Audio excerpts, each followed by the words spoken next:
Bismillahirrahmanirrahim. I am Ansar Gillani, English commentator at the entire sports, instructor at Intercultural Studies, Social Sciences, English Literature and International Relations. I am rightfully present at Gulshanabad, that is called Mini Islamabad, and one of my leading fellow and comrade who is present in the world of English literature and languages. He has served the country more than 50 years, and I thought better to get some of the foremost glimpses of his personality so that we could get a better recipe for the learners and the young generations that is rising over the planet of Pakistan. I am with Professor Dr. Syed Bisharat Ali Gillani.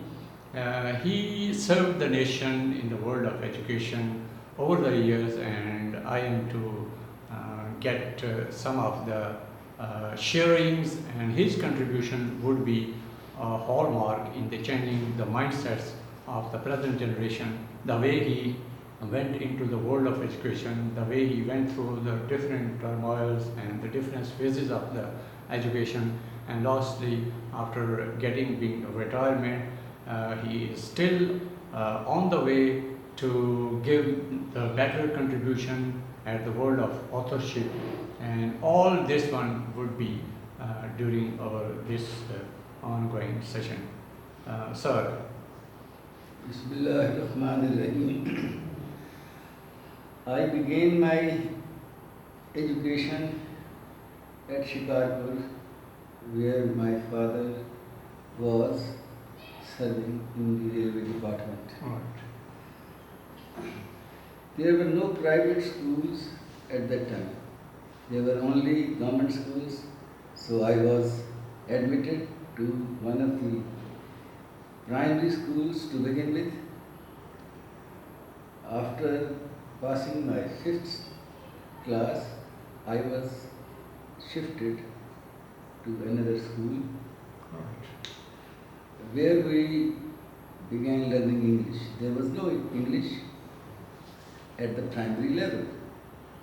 If I remember correctly, there were only 3 subjects that we were taught in the primary school: Urdu, mathematics and geography. Right. So I studied up to the 6th standard at Shikarpur.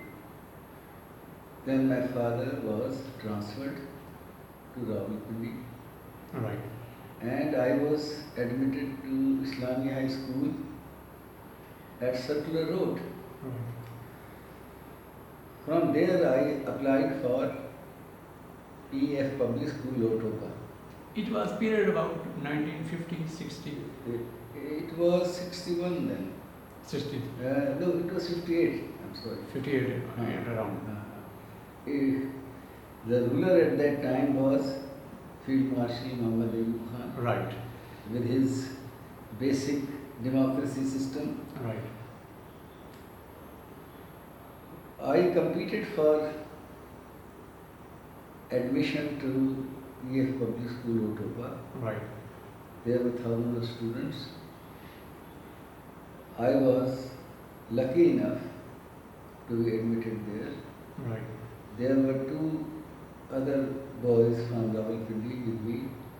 Right. So there were a total of 3 boys that were selected from Rawalpindi. Right. So onward, in this way, you opened the chapter and stepped into the world of competition. It was actually at Lotopa Right. that I got real education. Right. After doing my matriculation from there, I could not continue my studies Right. because of problems. It was distance, schools were at the distance. That was the forefront problem or challenge or something that was not motivation. No, motivation was there. Right. Actually, there were some family problems, Right. particularly financial problems. Right. So I had to do some service. The first job that I joined was in REPCO, Rawalpindi Electric Power Company. Right. So I served there for a year. Before you to step into the world of professional and you can say official life, I would like to put one more question. Was there, you can say, motivation present within your family, at the father and the forefathers? There was a lineage, there was a, you can say, environment present that education is necessary and education Yes, need yes. to be at the priority. Yes, there was motivation. So what was the ratio of education? How many students were going at out of 100? How many students were visiting or going to the schools to get education? What kind of awareness level was there? There was awareness of education, Right. but there was the problem of affordability. Some of, Affordability. some of the students could not afford, so they were made. So any you can say from the blast from the past at the primary and at the middle and up till matric, you can count down or you can remember any teacher that has contributed much in the build-up. Yes, at BA Public School, Lotuha, it was Mr. A.P. Bashi, Right. who worked very hard. Right. He used to teach us in extra hours. Right. And I had third position matriculation At matriculation. in the final board examination. Right. So, do you remember any class fellow that has been distinctive and have been going with the passage of time? You can remember any name by the class fellows, by the past, at any age and stage, at any education level? Or it is very difficult to count them and recall them to the present. So, you step in the world of official life. How you step into it, and what was your first, and then the second, and then on? I served, for a year, and then I had to join another job. Right. It was a private business firm. I worked there for say another year. Right. Then I joined Pakistan Railways. Right. I did their apprenticeship, Right. drafting, maps. Right. I served in railways from 65 to 74. 65 to 74. Around 9 and 10 years. Yes. Then I joined Pakistan Economic Commission. Any experience that you have faced as a challenge in the water department, or any mishap, or any shocking moment, or any happy moments in the official period of WAPDA's era? Railway. Railway, rather.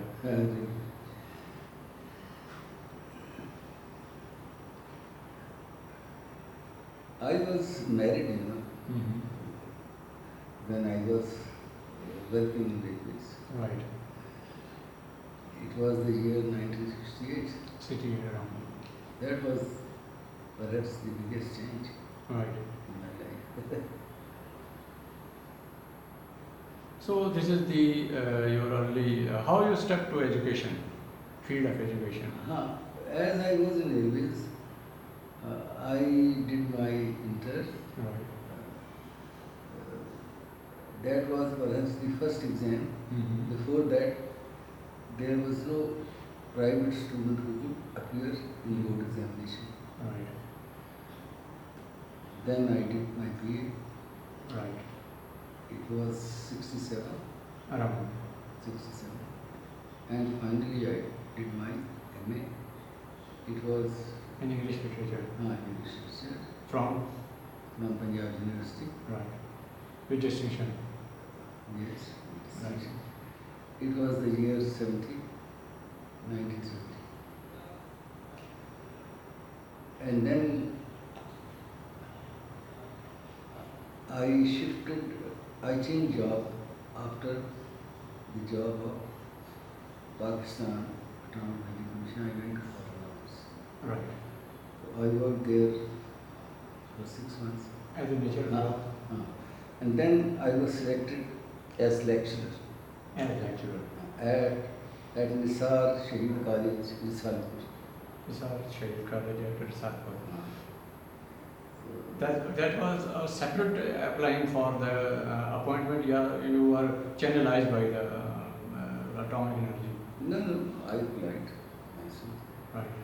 And then I resigned the job and went to join the education department. How many years you served in there in railway and then atomic? Uh, it was 9 to 10 years in railways. You got any benefit of that one or just? Yes. Yes, that has been there. I got many. I served for 6 months in Atomic Energy Commission, Right. headquarter of Atomic Energy Commission. Right. Then in Foreign Office, I worked for another 6 months. Right. How was and what kind of experience was at Foreign Office? What kind of It was- appointment and what it kind was of commitments? Office work basically. Right. I was in the administration branch. And then you stepped into education. What was the first experience where you have been appointed and what has been tasked to you? I began my teaching career Right. from the Sarchi College at Satpur. There were interclasses there. I taught inter students there. Right.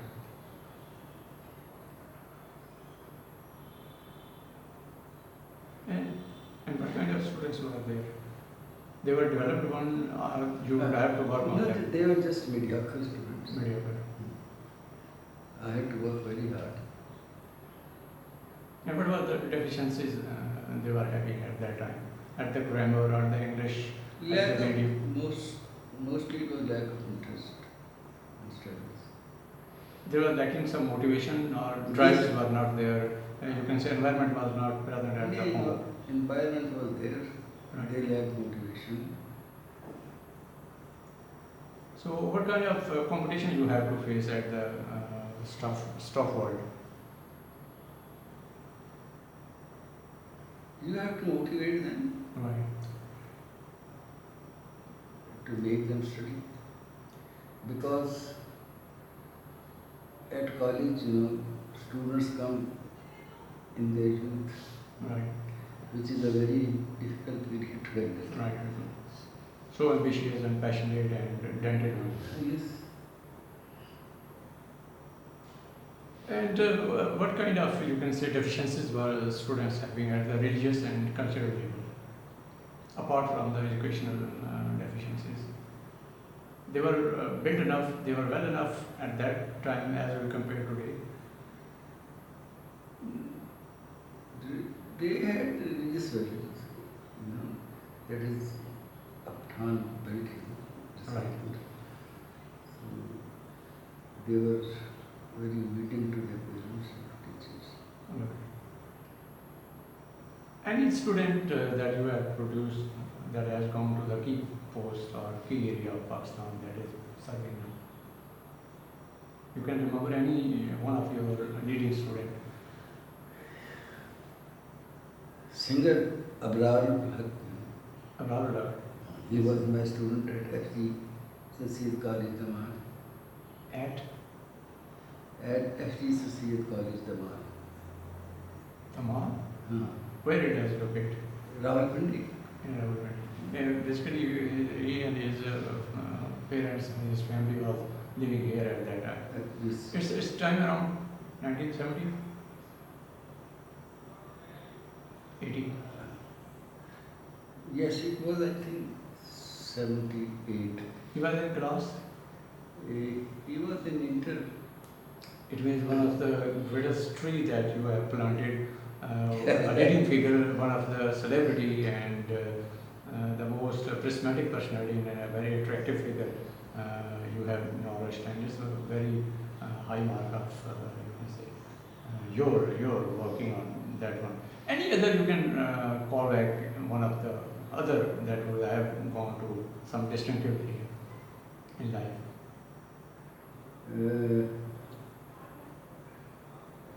Dr. Meedul Hassan Pizada, he is also my student. He is an anchor person So, in a private channel. in the Bavaria. Channel. So, you can say you have produced two main prominent figures that has come to serve the nation right now. There are many others. There are many others. We cannot dig out all the history and count them and put down them. Contact with them. Right. So there are many cases that has. Shah Sahib, you have seen the era of 60s and 70s. What kind of politics and leaders were present at that time? Though you can say Field Marshal Ayub Khan was ruling, but what kind of clashes and clashes of interest and clashes of you can say their ideologies were present there?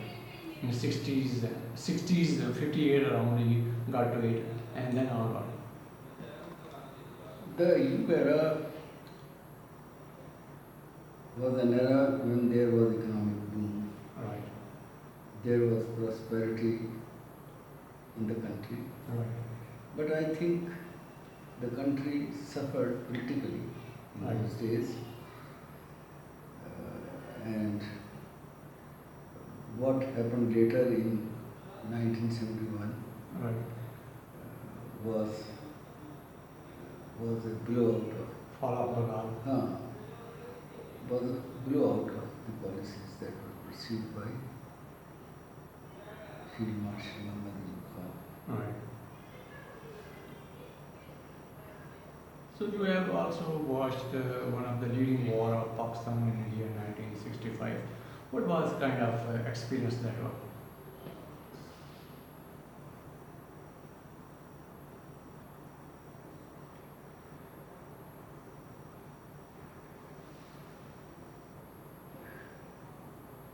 In the war of 1965, we lived in Sakli town. Right.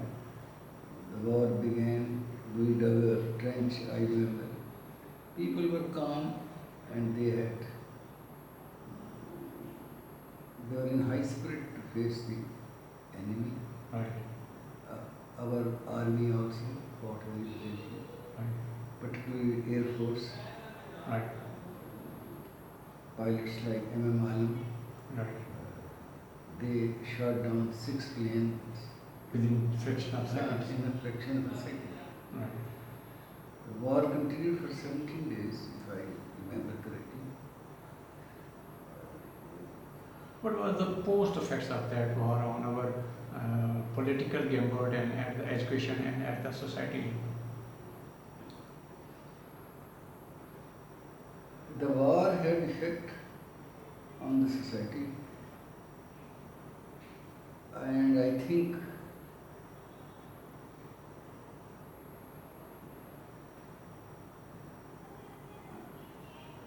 that war was one of the causes of the loss of popularity Right. by Ayub Khan, and he was opposed by his foreign minister, Right. Zulfikar Ali Bhutto. After he had signed the Tashkent Declaration, Right. people were not very happy about the Tashkent Declaration. Right. And then there was a movement against General Ayub Khan, Right. and he was acquitted his office. Bhutto, you can say, went to the public and he rightfully rose the emotions that were already at the workable level. Yes, he was a wise speaker, You would think that Bhutto was shrewd enough to exploit the very situation that Yes, yes, he was. emotions are boiling. He was shrewd enough. Right. He promised the people a lot with his roti, mukha. Socialist Ah. proclamation, roti kapda mukha. But unfortunately he could not deliver. What was the reason that Bhutto-like kind of charismatic personality, a genius of politics and highly visionary one, having you would say royalship and landlord package, despite all things, he could not deliver. What was the failures? Failure was perhaps he nationalized the industry, and that was, I think, the greatest setback. I remember the shortage of oil, even cooking oil, Right, at that hour. sugar, even atta. People had to stand in queues to get these items of daily use. Right. So you could say where you rate General Ayub Khan and Zulfikar Ali Bhutto as the person who gave better reforms to the society. General Ayub's era is also considered to be the better reforms given at agricultural level and rest of many areas. And what about you can say apart from the you can say privatization and localization of the departments, that was a crashing idea, and he tried to make an experience. It got collapsed and got flopped. But where do we rate as a political person? How much we could say win-win situation in the both eras? Field Ayub Khan Marshal and- Ayub Khan was not actually a A true man of politician. politics. Right. He was not a man of politics. Right, He was a good administrator. right. He was a good general, He was a good soldier. we can soldier. say. So, There was peace and prosperity right. in his era. He was not wise enough to give 3 eastern rivers to India, Right, but he built the Mangla Dam right. and then the Tarvila Dam. Was it due to having good contacts with America, he made out of the Mangala Dam and like that? Or Yes. it was right time to give construction to the people? Actually, the Indus River Treaty between India and Pakistan was sponsored by World Bank, Right. and they funded the projects Right. like Mangla Dam.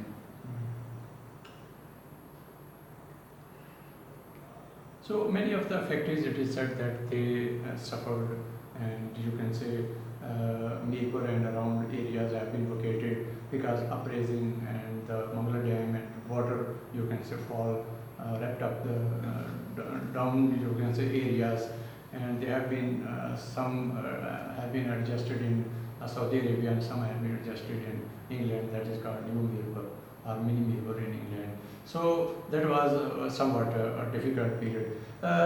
Shah, about the making of Pakistan, was a right decision. Surely it was the right decision. Kyle was on the right footing. Yes, he was on the right footing. It was his sagacity and honesty Right, that won us Pakistan. right, Now you see the plight of Kashmiris right. who Presently facing. who are facing curfew for the last more than 38 Right. days.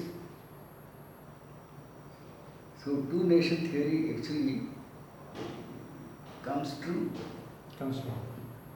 Shasab, the division of Pakistan and India as subcontinent, at the British level it was the division of two geographies, but at the world of India and Pakistan it was division of two nations. So Pakistan and India was made on the two nation theory. But where the fault lies, Kashmir could not get the benefit of this two nation theory, and it has been, you can say, wrapped up by the Raja Singh, and it has been handed over to India. where the fault lies that Kashmir could not get the benefit of two-nation theory as it was set designed. The original scheme actually that was of dividing India and Pakistan, Right, that would have given us Kashmir right, because my district, even Gurdaspur, right. was a part of Pakistan. What about them? Later on, the scheme was changed by Mountbatten. Just strict played on. Uh, as a result of the tricks played by Nehru Right, later on.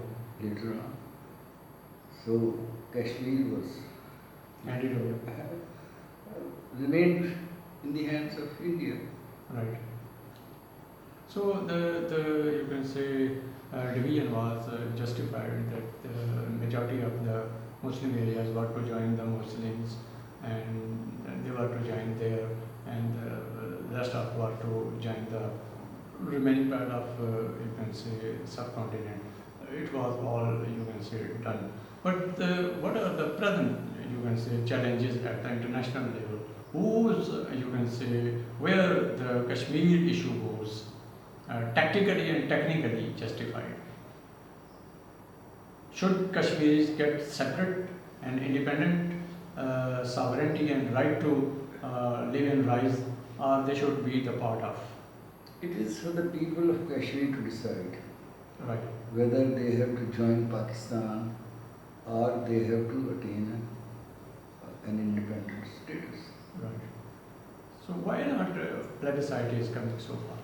That when in 1948-49, when you can say the top leadership of India went to UN office and they demanded that there is a rising conflict and it could flash Pakistan and India into big collapse. It's better to send your UN observer there and base a camp and make a decision. And then UN observer around five top member countries went there and decision was made and you can say a resolution was passed that the right to plebiscite is to be given. Why not so far elections or direct vote could not be held there? India has been delaying. Right, They consider Kashmir as a toot on to them. Akhand Bharat, Right, and I think it is Indian intransigence right, that has stood in the solution of the problem. but in the present sense, if we consider the resolutions of 1975 and 82 and 84 passed by the Security Council and United Nations, that every nation that is to rise for their self-determination, self-movement and independence, they could be weaponized and they could fight against. But why still this, you can say, controversy is there that Kashmir is made dependent on India and not given being right, and they are trying to distort the and erase the you can say figures and identity that is present on the resolution. Why still India is trying to make diplomatic you can say relations better than Pakistan?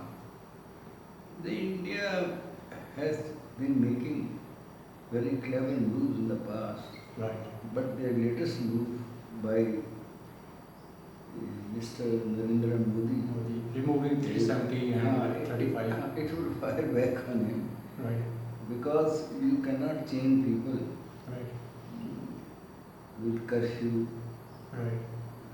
and Fighting with their mindsets and ideology. yes, So it means there is a mark of approaches. The plebiscite is one of the reasons is being told that that if army, Pakistan army is not to be set aside from the LOC and the army that is present from India in the occupied Kashmir, plebiscite cannot be held. And the UN observers and the international community and international bodies are of the view that until Pakistan's army will not come up with the borders, occupied Kashmir areas, and then the Indian army that is present within the Jammu and Kashmir and around Ladakh area, the plebiscite is not possible. How, what could be done at the present? Because it is said that Pakistan, you can say, comes off the borders and India comes off the occupied Kashmir. They could travel into each other's occupying area and they will get more areas to be conquered. This apprehension that is not making India and Pakistan to go for the execution of the resolutions that were present in 1947 and 48. And India is of the view that solution must be taken in the present ground reality. India and Pakistan should withdraw their forces. UN forces may be Deputy there. deputed there, and then they may hold the plebiscite. It means that there should be no apprehensions or some fears that withdrawing of the armies from the both sides might they open the attack on the other areas as our Jammu Kashmir area is Pakistan occupied and internal occupied area is lying with them. It means the controversy is there. In the present scenario, who is justified? Justified for what? And where the you can say Kashmir issue will sit.